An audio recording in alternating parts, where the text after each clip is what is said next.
Welcome, world, to Music Day, a verified hit. Real music talk with experience. In this episode of Music Day, a verified hit, we'll talk to the man. He's in black effect mode, so get ready for a conversation with Radio Hall of Fame inductee Charlamagne Tha God. We're going to tell you stuff people won't tell you. Real talk with experience. We talking business up in here. We're going to give the people what they want. That's what I'm talking about. Welcome to Music Day, the podcast that invites you to listen to real life stories of iconic music creators and legendary music executives, those who create the sounds and those who make business careers of it. I'm your host, Billy Johnson Jr. Today's guest is indeed a living legend, Charlamagne Tha God, the 2021 recipient of the Living Legend Foundation's Jerry Boating Award. The Moncks Corner, South Carolina native is one-third of the top-rated nationally syndicated morning show, The Breakfast Club, for the past 10 years. He's the author of two books, a 2017 New York Times bestseller, Black Privilege, Opportunity Comes to Those Who Create, and the 2018 release, Shook One, Anxiety Playing Tricks on Me. He is the founder of the Black Effect Podcast Network and has co-hosted a number of television shows, including Charlamagne and Friends, Uncommon Sense, Guy Code, and others. Charlamagne Tha God, welcome to Music Day. Billy, how you doing, my brother? Man, thank you. I'm doing great.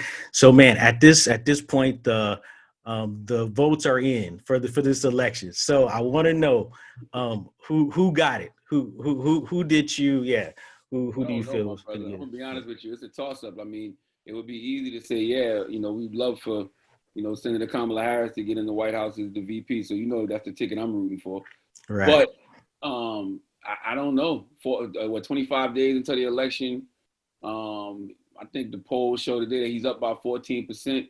That's really nothing to get excited about because Hillary was up by 14% with like 12 days to go. So you just never know. And we know that the Trump administration is going to do everything in their power to stay in power. And they're not going to play fair. And I don't know. I really don't. I really honestly don't know what's going to happen on November 3rd. I just know it's not going to be normal, whatever it is. Don't think that, we just going to go to those polls, vote, and, overwhelming people are going to come out for the Democrats. Biden's going to get in the White House, and that's going to be it. No. None of this process has been normal, so don't think it's going to end normal. Wow. Yeah, that's a good point. He's already been saying that. So beyond voting, what do you think we should be doing as a community if we want to see a difference in politics? Well, in politics, I think we got to continue to do what we're doing now as far as business is concerned.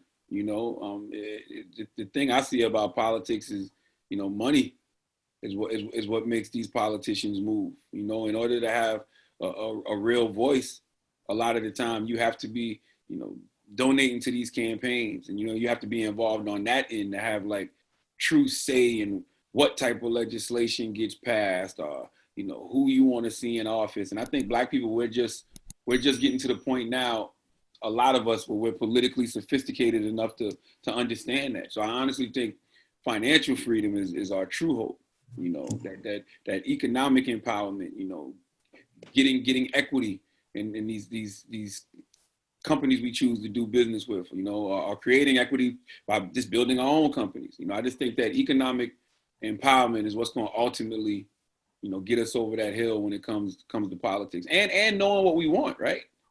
This is the first time in my lifetime, keep in mind, I'm only 42 years old. I'm sure people have seen it in their lifetimes that came before me, especially during the Civil Rights Movement. This is the first time we actually have a Black agenda.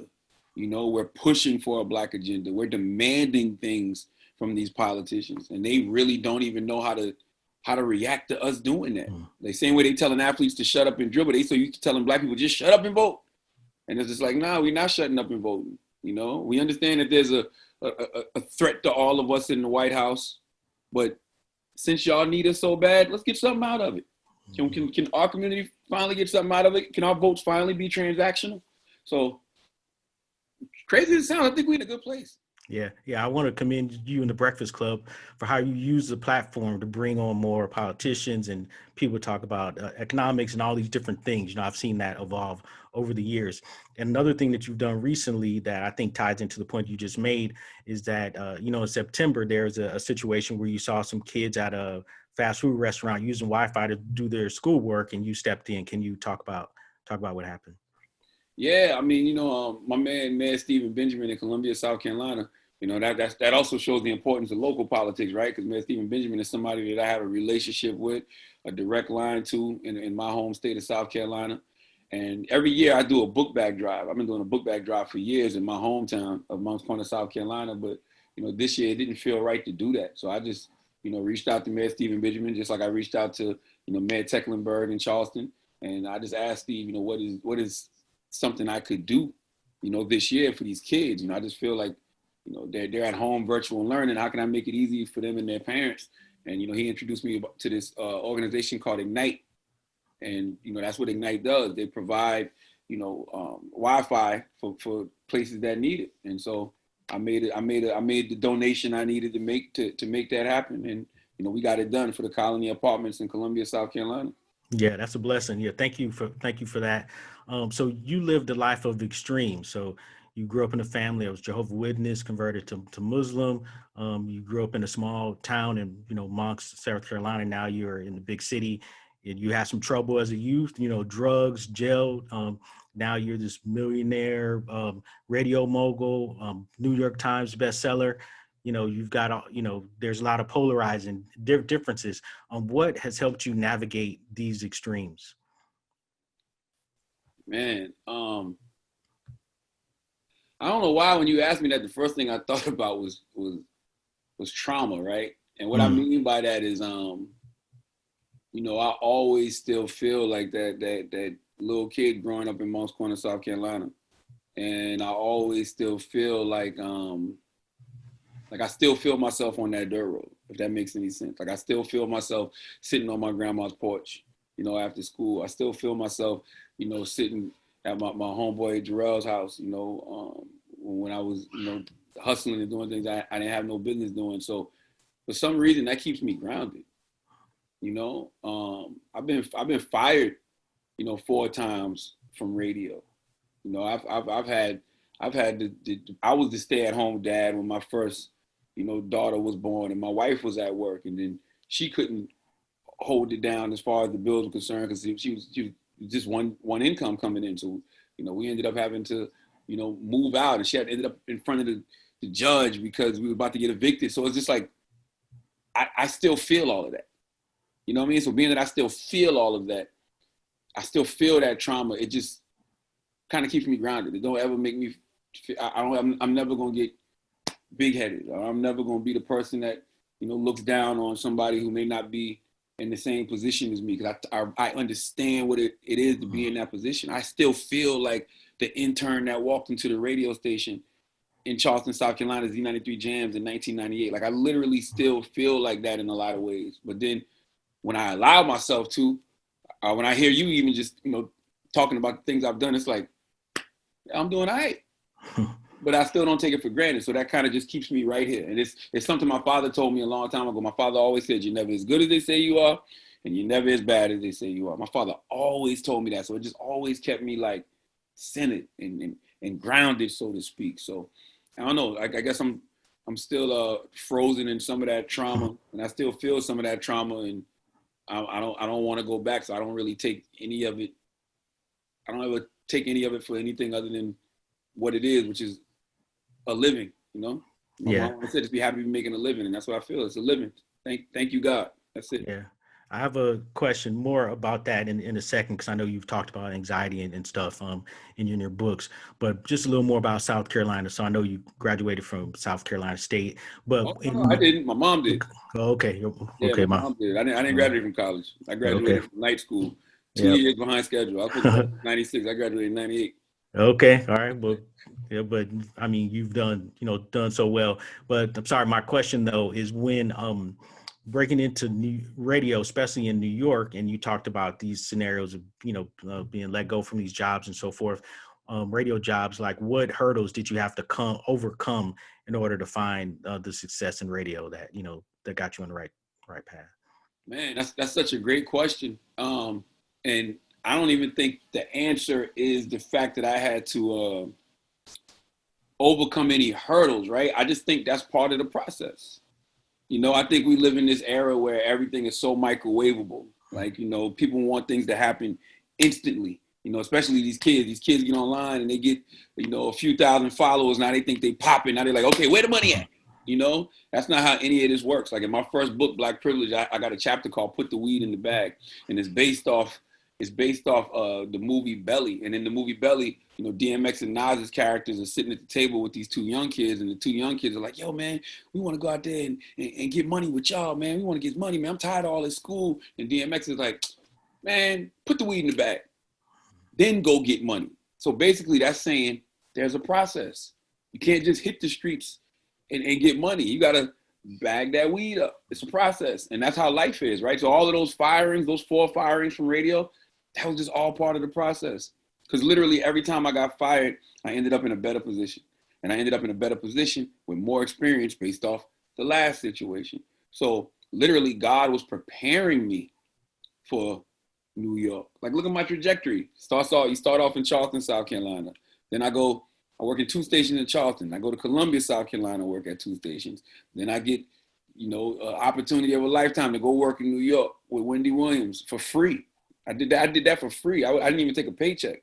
Like, because they said they couldn't pay me. So I worked with her for a year and a half for free. And then that New York experience, being on a syndicated show, then going to Philly for 10 months to host my own morning show, and then having to go home for a whole year and do no radio because God was telling me, go sit down for a second, spend this time at home, because what I'm about to do for you now, you're not going to have this time like this ever again. There's a lot of stereotypes around Black men created by false media narratives.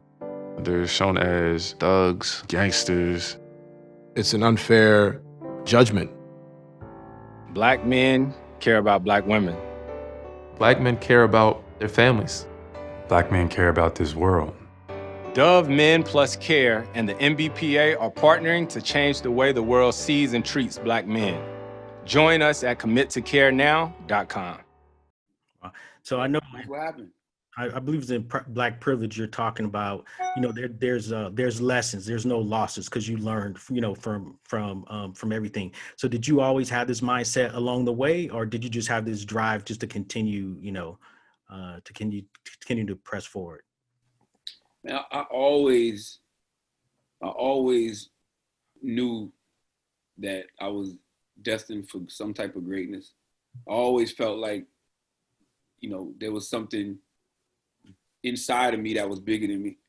Like always, like like literally when I was, in 3rd grade and you get off the school bus and, you go to your grandma's house and you wait for everybody else to get home. That was back in the day when you could just leave the doors open, So I literally would be in my grandma's yard, like talking in front of this field, which when I was younger seemed so massive. Now it's not that big, but I'd be talking in front of this field like I'm talking to a lot of people. And I always just felt bigger than my environment. Always felt bigger than that dirt road. I always knew that something great was going to come. So regardless of what happened in my life, I never looked at it as anything other than, I know my time is coming. Like literally, that's how I always was. Anytime something bad would happen, or a so-called bad, I'd just be like, my time is coming. I get fired, I'd be like, oh, my time is coming. God, this is all part of the plan. Growing up with Jehovah's Witness, the book of Job was like the greatest, story ever told to a person, right? Because if you really truly do believe in God and you really truly do have faith in a higher power and you are living, righteously, that regardless of what happens in your life, it's all part of a greater plan. And that's always how I've been. Yeah, I love that. When you talk about standing in front of the field, what would you be saying? What would you be saying when you were, standing in front of the field talking? I'll be acting like I'm playing that thing you got on your wall. Yes. I don't know why. I used to be acting like I'm playing a guitar. I used to always act like I was performing, and it was always music. It was music driven. It wasn't like comedy or like spoken word or anything. It was just always music driven. I mean, even when I was young, I got this tattoo of which is garbage now. But I got a tattoo of Wolverine from the X-Men on my arm holding a microphone. Because I always knew that a microphone would change my life. Like, I just knew that. Like, I got this tattoo when I was like, man, I don't even know, like 19 maybe. Like, so I might have just started as an intern on the radio. But I just always knew a microphone would change my life. And you know, I wanted to rap at one point. Matter of fact, that's when I got this. I got this when I wanted to rap. And I met a radio personality at the studio. So even though my good plan wasn't God's plan for me, because my good plan was to make it as a rapper, but I'm in the studio, but I meet this radio personality who puts the radio bug in my ear. And it's literally that bit of information. Just him telling me go down there and get an internship, which is what ultimately, you know, put me on the path God wanted me to be on. Yeah. I love it. I love too, like, in these situations, you have to be obedient or allow yourself to move, to move in these directions. So, that's beautiful seeing how it worked out. So anxiety is something that you have talked about. Your second book, Shook One, Anxiety Playing Tricks on Me, talks about fears and anxieties you faced and have overcome to succeed. Did beginning therapy at 39 spark an aha moment for you? Oh, definitely, 100%.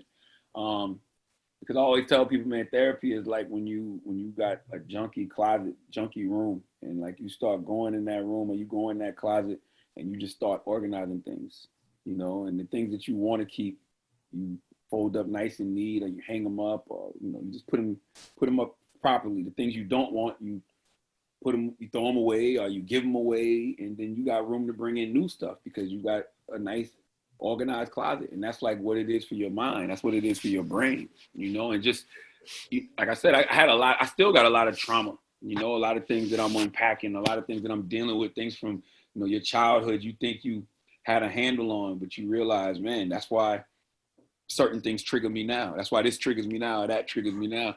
So it's a constant process, it's a constant resource that I use just to keep this from going haywire. Because you see a lot of that in this business. You see a lot of people don't keep a handle on this and they lose it.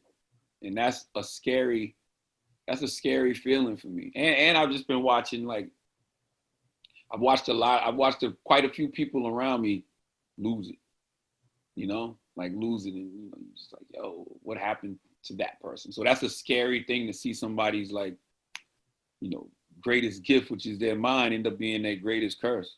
Mm-hmm. So definitely, there was definitely an aha moment for me, and still is. Are there any particular? Is there one particular coping strategy you use when you're, dealing with anxiety? Because I'm sorry, just briefly, I want to say I was surprised when I was reading, part of one of the chapters where you were talking about how it could be a book signing or something, and you're feeling really anxiety. It's like, oh, it's going to tank. It's not going to go well. And you have all this success, but you're feeling like that. So if you start feeling that way, what do you do to get through it? Well, when I'm at home, what I do is I take my shoes off and I actually go walk barefoot in the yard. Because, I just feel like being grounded towards the earth is like, man, it does something to me. The only thing better than that is like being in the ocean and looking up at the sun. Like when I pray, I like to look up at the sky. I like to look at the sun. I feel like that's God's eye, right? So it's like when you're in a place where you're at a beach and you're in the water and you can look up at the sun, there's no better grounding feeling than that. But, when I'm at home, I walk around barefoot so I can put my feet in the earth, right? And it's weird thinking about that because I grew up in the country. So we would run around barefoot all the time. So when your therapist tells you that's a coping mechanism, you're like, yeah, I've been doing that my whole life. Like, yeah.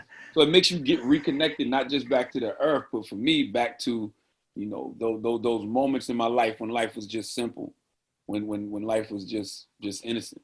Yeah, I love you say that because it's not something I'm conscious of, except that during this whole pandemic, like I rarely wear shoes, and it's just comfortable. Like why, it just feels so much comfortable. So all right, that's funny. I'm glad you said that. And how about, I read that some of your peers have recommended that you try therapy, but outside of the group of people who recommended therapy, was it something you were comfortable letting other people know that you were doing when you started, or, were you hesitant at first, or what? Well, my problem, Billy, is I overshare. So it's like I can't get on the radio or a podcast and have something on my mind and not talk about it. So for me, it was that process of man, I want to try therapy. You know, you be interviewing somebody and they talk about therapy and you're like, yo, I would like to try therapy. What, you know, and then you have these conversations on air and you have them off air. And it was something I was saying to my wife a lot, like, man, I think I need to go to therapy. I think I need to go to therapy. And I remember what really made me go was I was actually on vacation and I was feeling no anxiety, no, you know, no PTSD. I was in one of my favorite places, Anguilla. And I'm there with all my family and my friends. And I just, you know how you just had that moment, like, I'm really at peace right now. And it's just like, yo, how can I always feel like this? Because I can't always be on vacation with family and friends, right? You still got to get back to reality. So I'm like, you know what? Now I'm going to go see the therapist to see if I can feel like this all the time. If I can get to this, get back to center in this way within myself, I feel grounded like this within myself to where I just feel anxiety free. I want that. So I started going, and I started going for my anxiety, but then I started when, you know, you peeling back all them layers while you in there, man, you start dealing with so many unresolved traumas and, you know, things that happened to you when you was a child, a teenager, a young adult, and you realize how much those things impact you even now. And for me telling my story, it's easy. It's still uncomfortable, but it's easier now because I know I'm not alone. Even my pops, when he read my second book, Shook One, and realized everything I was going through, he was like, yo, I went to therapy, you know, 2 and 3 times a week. And I was on 10 to 12 different medications. I tried to kill myself 30 years ago. And I'm like, he never told me that. Like, he never told me that. He told me that for the first time 2 years ago on Thanksgiving. Wow. So. Yeah. And I know for Black men in particular, you know, like there's such a stigma, especially. So, you know, it's great. You being open is helping other people. And I saw that you said you wouldn't share your therapist information, but are there any organizations for Black men in particular that you would recommend for, you know, to look into for therapy resources? Oh man, there's so many. You have Black Men Heal out of Philadelphia. That's an organization that I love. You know, they actually provide therapy for people in the Philadelphia area. I love Silence the Shame by Shanti Das. I love people like Dr. Rita Walker. She's got a great book out called The Unapologetic Guide to Black Mental Health. You know, my girl, Dr. Alfie Noble, she's another great resource. She's got like 2 books out there that you can, you know, go purchase. You know, Dr. Jessica Clemens, my man Jason Wilson out of Detroit, the Detroit area. Like, you know, it's so many different tools and resources. Like for us to be in the position that we're in now as Black men, for us to not be like taking advantage of all these tools and resources to deal with our mental health, man, we doing ourselves a disservice, you know, and you can't heal what you don't reveal. So like, we got to drop the tough guy persona and we got to stop acting like we so hard and we so gangster. And it's okay to say, yo, man, I'm feeling something today, and I don't know what that feeling is. It's okay to say you feel sad. It's okay to say, yo, I'm feeling insecure about something. Like we got this whole macho thing, and I understand it because, you know, we got to survive. Like, you got to walk around hard, you know. But for me, man, the only thing I want protecting me is the armor of God. Yeah. You know, everything else I got to leave my heart open to. So when I feel, I allow myself to feel. Yeah, people need to hear this. And this is a great segue to this question I've been wanting to ask you since I heard your interview with Will Smith last year. So Will Smith. Maybe that was January. Think about that. Oh, that was this year? Yeah. Oh, okay. Like that, yeah. Yeah. It seemed like it seemed like the NBA. Like, we watched the season, then we all went in the bubble, and now we watching the whole other season, but it's the same season. Okay. Wow. Okay. But so he said this, and you probably know exactly where I'm going. He said to you, you're seeing Charlamagne Tha God as separate from you. I want you to know that who you really are is enough. The character can die.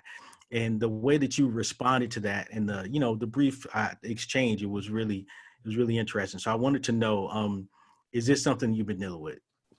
Yeah, I felt that before, though. I felt that before Will said it. That's why when Will said it to me, it was just more confirmation from God.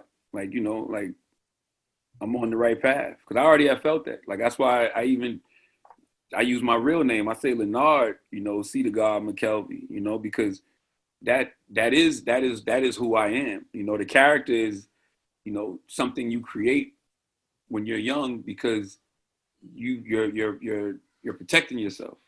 You know, you're protecting the real you. So you create this character, you create this performer. And this starts way before radio, right? Like this literally starts when you're in the street, when you're in Moncks Corner, South Carolina. Like that's Charlamagne. Like it's a thing that protects you. The kid, it keeps people away from who you really are. And that's only because at that time you don't know who you really are.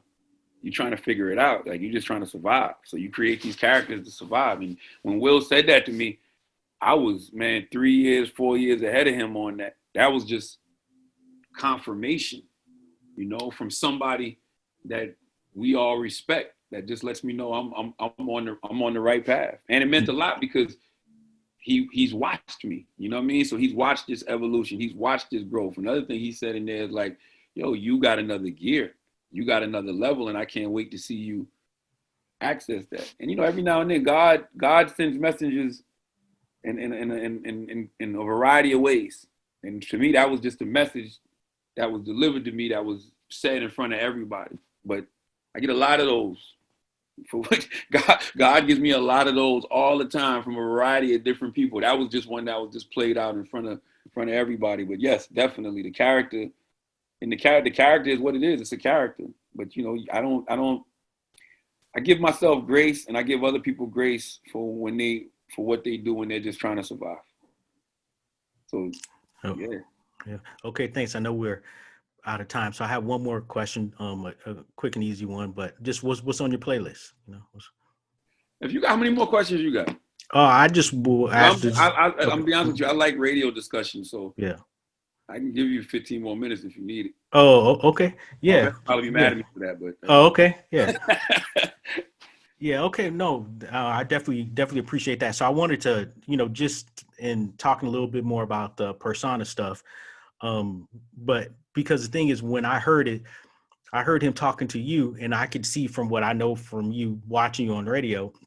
However, I felt it spoke to me, and I feel like it spoke to a lot of people. So, you know, I think you just allowing yourself to be transparent in moments like that, you know, is a part of you sharing your platform and your gift and having impact on other people. So, you know, I think it's great. So how do you feel? And I think something that happens in hip hop a lot, it's getting better now that we have a lot of artists who've had a longer career trajectories, is we get to see artists evolve, because a lot of times with hip hop artists, it's just sort of like we only see them at a certain stage of life.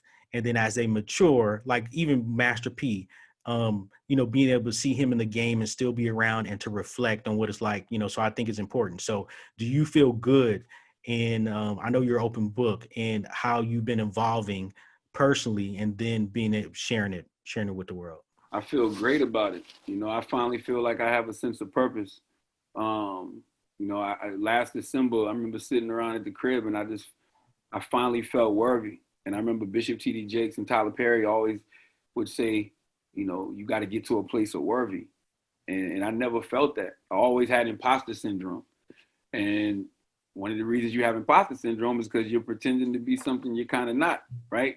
And I think it's almost impossible when you're in radio or any type of entertainment, it's almost impossible to not become a caricature of yourself at some point, because you hear so many things, right? People be like, oh, well, this is your brand.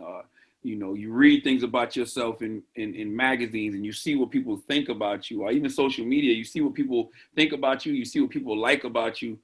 So you start giving them more of that. And for me, that makes me sick. And the reason it makes me sick is because I know in those moments I'm not being my true authentic self. And that's all I ever want to be. All I ever want to be is my true authentic self. Nothing more, nothing less. So in those moments when I've fallen short of being that, like, yeah, those are the moments that you look back on and you do regret. You're like, damn, I only said that because I was performing. I only did that because I was performing. You know what I mean? And those are the things that don't make you feel good. Everything else I can stand on. Anything else that I was truly being my true authentic self, I can stand on. Everything else, I can't. So, well, what advice would you give to young artists in general as they're trying to find their way? Because, you know, the piggyback thing does work, right? I mean, if you latch on to something that's working, and then, you know, at the point you become established, you can kind of pivot to something, because maybe it isn't so easy to, to come in the gate being different but what advice would you give to people coming up? I literally just gave this advice to a kid this week. It was a young man who reached out to a mutual friend, and he was like, "Yeah, I want to be like the young Charlamagne." You know what I'm saying? He was like, "I love everything you're doing now, but I want to be like that young reckless, yada yada yada." And I'm like, "You don't want to do that." And the reason you don't want to do that, because it's always better to be a first-rate version of yourself than a second-rate version of somebody else. And you're not going to be happy about that in the future.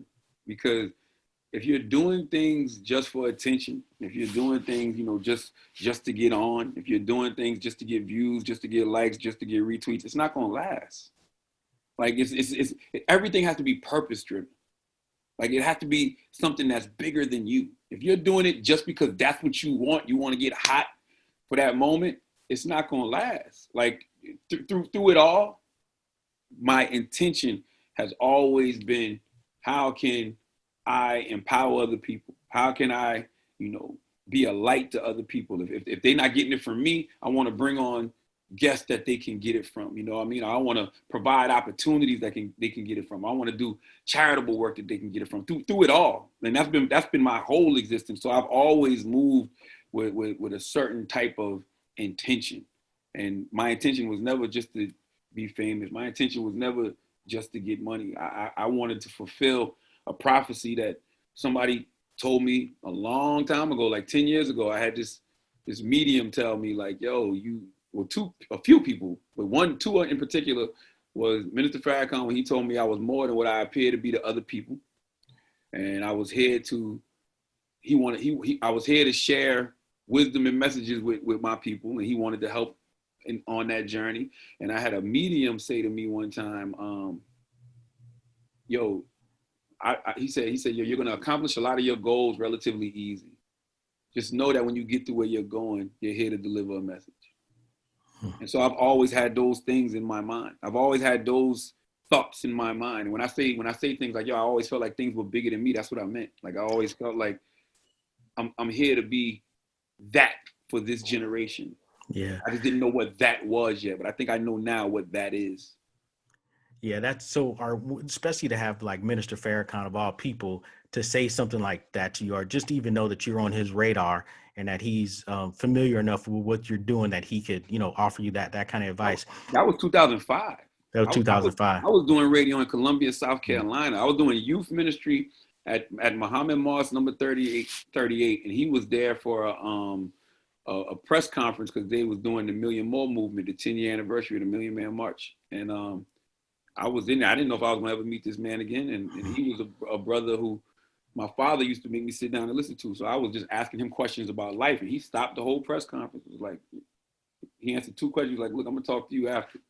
And I thought he was curving me. But no, I went in this suite after, and he told me to record it. And I still got that recording to this day. And he was like, yo, you are more than what you appear to be to other people. And I want to give you all the wisdom God has given me so you can help raise the next generation. And it's just like, I don't take stuff like that for granted. Yeah, I think spiritually that a lot of times, God is communicating with us, with everybody, right? But it's really, he's not going to force us to do it. So it's up to us whether or not we're going to allow ourselves to be a vessel or not.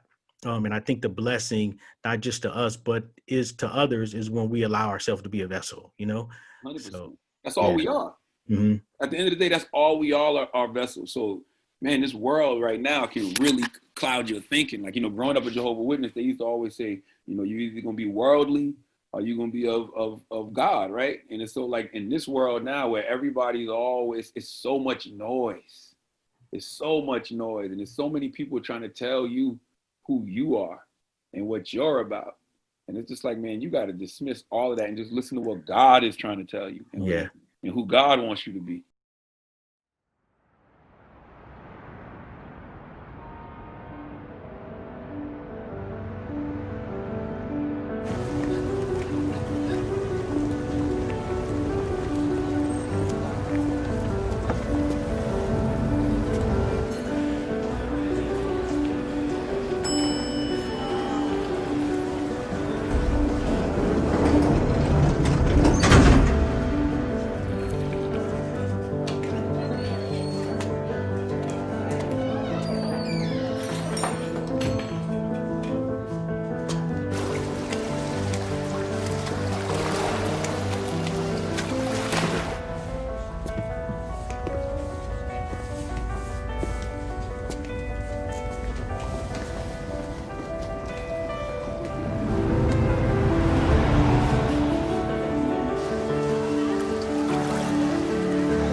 I want to talk about social media, especially not just, I don't think it's only impacting the young people, but I mean, I love social media. I'm on it constantly. I'm kind of addicted to social media, but it's very polarizing, the different opinions and, and people are quick to jump on bandwagons and, cancel people. And sometimes it's good, sometimes it's not. And I think for teens, though, when we look at mental health and suicide rate and people feeling like they're not, it's a lot. So what is your opinion on, how we should be digesting social media? My opinion is, man, it's going to be sad. It's going to be a generation of really, really, really sad people. And the reason it's going to be a generation of really, really sad people is because at some point you got to give other humans the grace you want God to give you. At some point you got to allow Malcolm Little to become Malcolm X. At some point you got to stop, judging people by the worst thing they may have said. You know what I mean? In the span of a lifetime. And that's what social media does. Social media keeps people suspended in these moments. Like it keeps people frozen in these moments in time. And you almost got to be like Lot and his family. You can't look back. If you look back, you're gonna turn into a pillar of salt. Like you just got to keep looking forward, because social media is full of a lot of miserable people who always want to remind you of the old them, because they're still the old version of themselves. You've grown and they haven't, and they can't stand that, So they always constantly want to remind you of the worst thing you may have said or the worst thing you may have did. And it's like, we can't have, cancel culture. You got to have counsel culture. Who's sitting down, who's created a safe space where people can just sit down and talk about their brokenness, can talk about their mistakes. Because every story that I loved growing up was a story of healing. It was a story of redemption. It was a story of growth. It was a story of evolution. Like when I say, Malcolm Little to Malcolm X, would this generation even have let Malcolm Little grow to Malcolm X?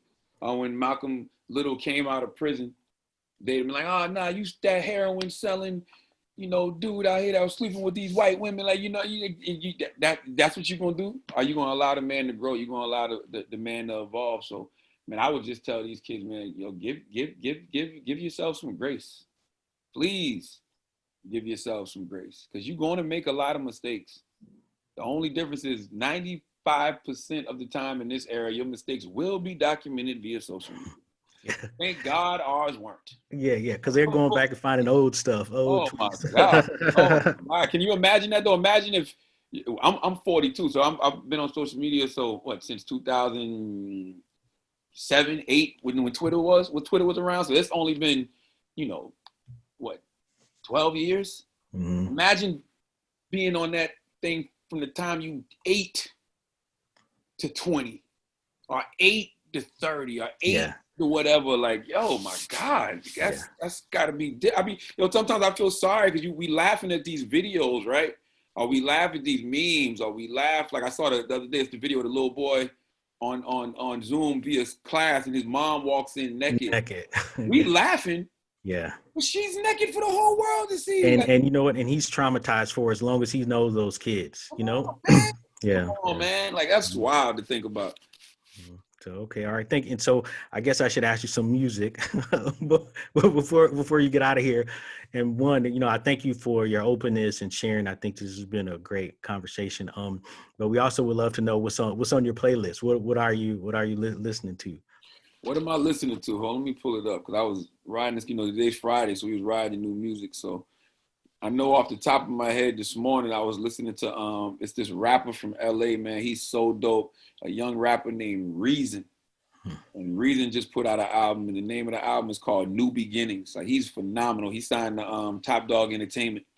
So that's Kendrick Lamar and Schoolboy Q and SZA and all of them. He's really dope. He got a song with Rhapsody on this album that I really like. And I was listening to Benny the Butcher. He's got a new song with Big Sean and Lil Wayne. And so I was riding to that this morning. But I mean, usually when I'm not checking out the new music, 21 Savage, his new album, that's another one I'm listening to. But most of the time I'm listening to 90s R&B, man, or 90s hip hop, the stuff that I grew up on. I'm just happy that we're in an era where, you could literally, we got a new Nas album a couple months ago, and it was dope. So you got the OG veteran Nas rapping from the 40-something-year-old perspective, which I can really, really relate to. Yeah. And then you got the young artists like the 21 Savages and the Reasons, and I listen to them because I like to hear the world from their perspective as well. You know, not only is the music sonically pleasing to my ears, but these guys are actually talking about something. Like they're talking about things that I can relate to. Our Rhapsody, she's a woman from North Carolina who's phenomenal. She's on the Reason album. She's talking about things that I can relate to, but it's just from her perspective and her generation. So I appreciate that too. So I don't think we've ever seen this era in music where you still have the OGs who are phenomenal and speaking from your 40-something-year-old perspective, and then the young dudes and young women who are actually phenomenal too, and you can relate to them as well. Like I've never seen that before in my lifetime, and I think it's dope. Yeah, that's a great point, because it really, at the end of the day, for me, it's about balance, you know. And so to get, you know, to have access to whatever aspect of it that you need at that moment, you know, just like you go in the refrigerator, you know, you want the variety, you want options. You want options, like yo. And what's so dope, like Griselda, right? Griselda Records is a record label.